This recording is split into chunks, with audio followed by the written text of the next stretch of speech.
And we start with a topic that's getting a lot of traction lately, podcasting and how your business can benefit from it. Managing editor of our All Indiana Podcast Network, Alan Hoff, talked with noted podcaster Dave Jackson about the perks of having a pod. This is Business, Equity, and Opportunities. Getting started. So we're talking today with the principal of the School of Podcasting, award-winning Hall of Fame podcaster, Dave Jackson. Morning, Dave. Good morning. There's a lot of talk about podcasting as a growing business, but less talked about is how podcasting can help grow business. So let's talk about how businesses can benefit from podcasting. I think the biggest one is there's no spam in podcasting. So anybody that listens is listening because they like your stuff. And so the goal is to figure out who is my target audience for my business? Who am I trying to reach? And then you just ask yourself, okay, what would this person listen to or watch? And create that show. And in some cases, a friend of mine, Gary Leland, used to run a sporting goods store. And I'm not sure even how he determined this, but he created a podcast about women's fast pitch softball. And I think it was because it was probably on like ESPN 37. Like it was really ignored as a sport. And yet it was an Olympic event. And so he started this podcast and he did it every week. So by having a set schedule, you're kind of seen as reliable. And then he would interview different players and give tips. And, so the audience, which was, women's softball players, were listening and, I've never tried this, and this is a new strategy and things like that. And then Gary was his own sponsor. So he would just come on. He's like, hey, we'll be interviewing, Olympic pitcher right after this. And then Gary would come on and talk about Leland sports. And he started doing things like putting in coupon codes that were only in the audio version. It wasn't on his website.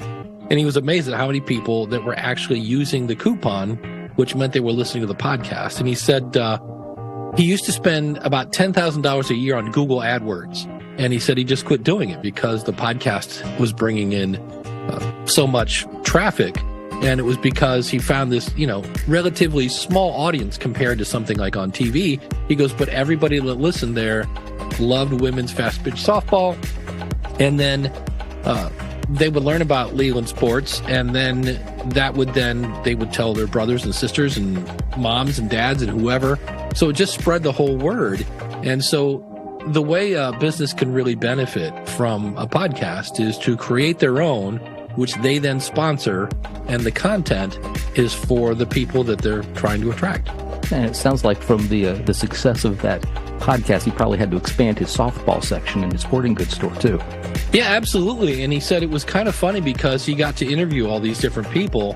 And then I forget which Olympic Games it was, but he actually got to go to the Olympic Games as press because he was in the media.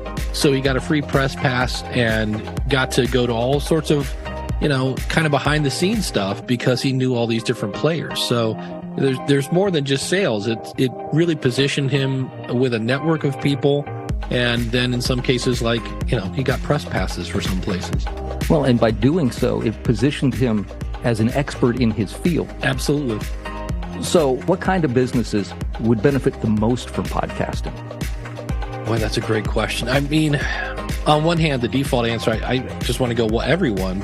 I know a lot of real estate people have benefited because what happens is there are things that you really need to be involved with when it comes to selling the house. And there are other things that, they're kind of 101 stuff.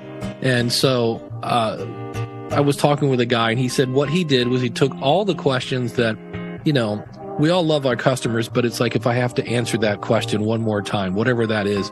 And he said he took those kind of questions and made them episodes to his podcast. And if somebody emailed him and said, how do I get my house appraised or whatever, he would still answer the question via email, but he'd be like, we talked about this on this episode of my podcast. And he said what was great about it is they would go over and listen to that episode and get their question answered. He goes, but they also then would get all the other questions answered that they were probably going to ask later.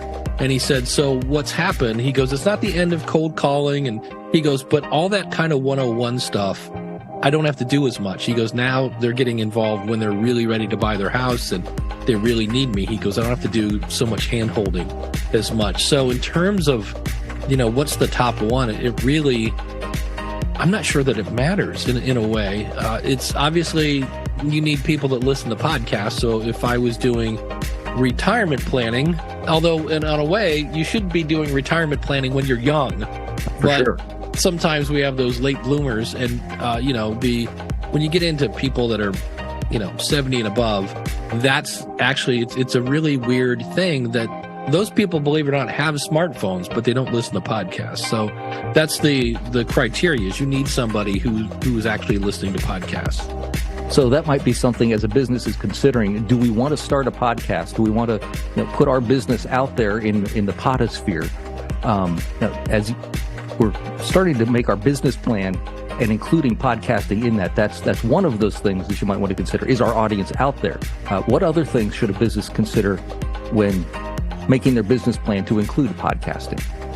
Yeah, just treat it any way you would with any kind of marketing, whether it was advertising in a magazine or TV or newspaper or radio or whatever. Just factor it in with the budget, because it really doesn't cost much to launch a podcast, depending on what you're doing. If you're doing audio only, you can get a decent sounding microphone for about $100. You'll need some sort of artwork, and I'm going to assume that you have some sort of graphic person on staff. But if not, there are free services that you can use to make your artwork. And then for media hosting, you're looking at about $20 a month to reach a global audience. And so, it really doesn't take much to get up and going. And then from there, it's just a matter of, okay, what are we gonna talk about on our show? What can we do to make sure it resonates with our audience? Again, thank you, Dave. I appreciate your input and talking to us today. Dave Jackson, everybody. Well, thanks for having me. This has been great. If you'd like more information about podcasting or to see our other Getting Started segments, links abound on our website, beoshow.com. Scan the QR code on your screen right now. It'll take you directly